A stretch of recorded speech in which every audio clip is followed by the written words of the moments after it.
Hello, ladies and gentlemen. Kava here, coming at you from Baltimore, Maryland, once again on a really warm, beautiful day here. Earlier, I went for a jog in the park, and I was about a mile into my run, kind of going up this hill, very tiring part of the run.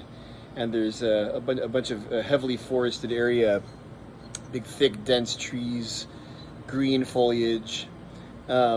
And I heard the cicadas. They were just like rocking and rolling. I mean, it was like the screeching and the wings and the whole kind of wall of sound, this bassy, beastly, horrific sound. And so I took a little side tour, paced up the hill a little bit, toward some of these big trees over here in the park, and like underneath the branches and underneath the leaves, you could see all the cicadas like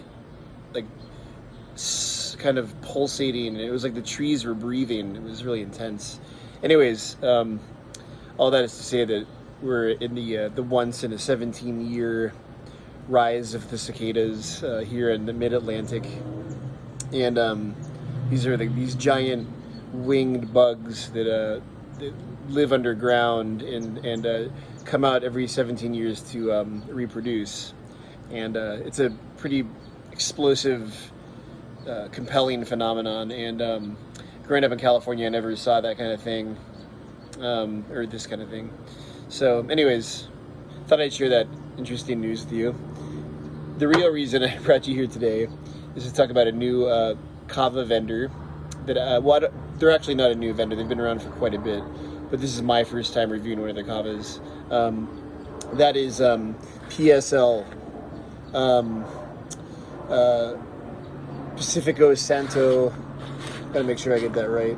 Pacific Santo Kava Limited, PSL. And they are a company that is based in Vanuatu. And I've talked to the, I don't know what his title is, but the sales person here in the U.S. And I decided to put in an order, and I decided to go with the Burkar because Burkar is a really famous, strong kava, and it comes in this big bag. And I actually made some of this last night. I'm just looking at they have put like a little expiration date on there, which is kind of cool. But I actually made some of this last night, or yesterday afternoon, and it is a extremely, very, very strong kava. Has a very kind of piney scent to it. Really, really strong stuff. So if you're looking for a strong kava, you have found your kava right here. I will say that for a Wednesday night, it might have been a bit too much for me. It's really, really, really strong. You feel it almost instantaneously in your limbs, your muscles, and then you get that kind of cavein rush too. I had a serious cavein rush, and was almost like a little bit energized, energetic. Felt like very humorous. I was laughing a lot. I was talking to some friends and having a grand old time, but I was being a little bit talkative, and didn't really get a big sense of tiredness until about 11:30 at night. But when I did get that wave of tiredness, I immediately went to sleep. So I wouldn't say that it keeps you up or is energizing in the way that like it's going to prevent you from falling asleep. But in that first initial cavein rush that you get, you're probably not going to want to go to sleep too soon. But all that being said, this is a fantastic kava. For those of you out there who have friends who doubt the effects of kava, this is going to be one that's going to rip through their placebo effect hypotheses, because it's very pronounced. I actually didn't finish all of the kava that I made last night. I put it in the refrigerator and poured it into the Tanoa after I finished work here a few minutes ago. And actually, I have two more interesting things to say about this kava before I well, let me drink the shell first. Bula.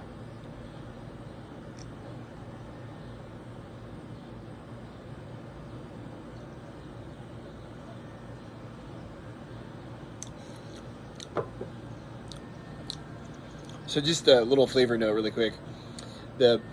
I'd say that the flavor is like a piney flavor, with like a nice medium, some in the middle, like a creaminess to it, like a creaminess that cuts through the pininess. So those are all very good flavors for a Vanuatu, a strong Vanuatu kava. So yeah, the two interesting things that I noticed about this kava, in addition to all the other things I pointed out, are that it has a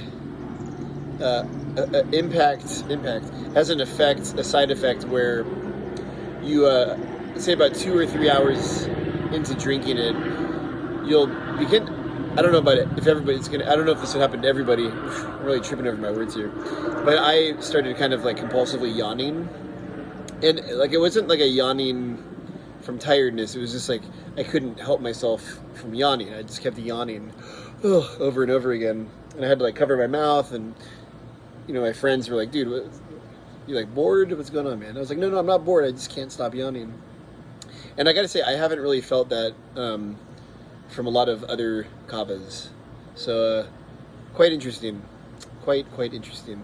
And the other thing is, when I emptied out the Tanoa to put the kava away in the refrigerator overnight, at the bottom of the Tanoa, there was like a really thick resin from the kava.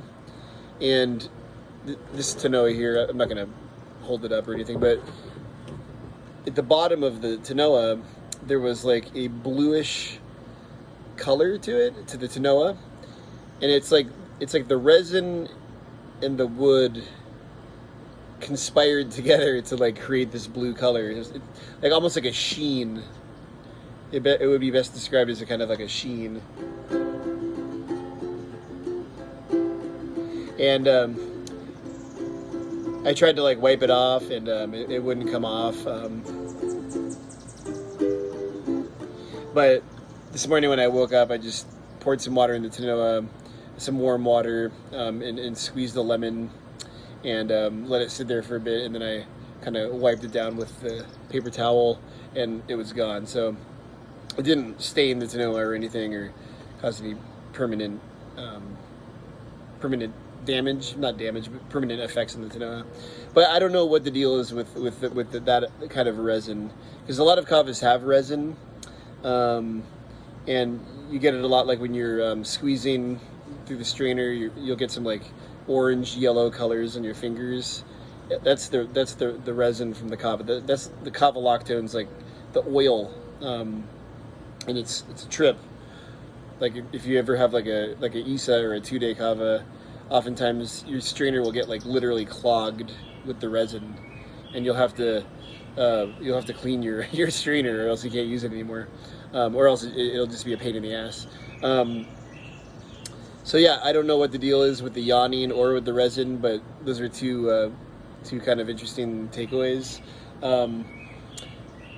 This kava, I would easily put this up there as one of the best kavas out there that you can get. The price, I think after paying for shipping and everything, it was a little bit more expensive than what I normally pay.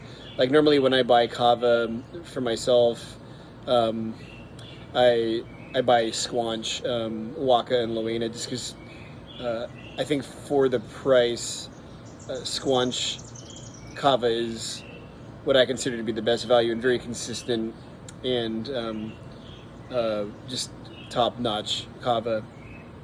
But if you're going to pay like $10 or $20 more, something like this or gourmet Hawaiian Kava is going to be a good choice. Similarly in that Squanch category, I'd say that like a lot of the kind of baseline Nakamal at home kavas, they're about the same price as Squanch, and they're also very, very good. Also go-to Kavas for me. But yeah, I really am looking forward to trying more of PSL's Kava. This beer car, I'd say, it's a 9.75 out of a 10. Really, really fantastic Kava. Again, like, this pound of Kava is going to last me a long time because you only really need a few heaping tablespoons to get an extremely pronounced effect from it. And I am probably only going to drink this on the weekends from now on. Well, except for, of course, tonight, because I'm doing this review, and I have it left over from last night, so you got to drink it. We can't keep Kava in the fridge for more than a day without it going bad. But I really want to try his other stuff, or try their other stuff.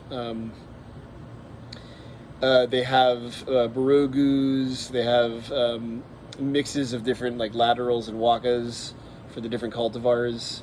So yeah, anyways, that is my review of this PSL Burkar, and this is my first review of their Kava. I'm sure that I will be trying their other Kavas as well. Until next time, bula to the hula. Get your ukes, people. Let's jam. Let's do it. It's so much fun. Sit down, run, but I take my time. A friend of the devil is a friend of mine. All right, bula to the hula.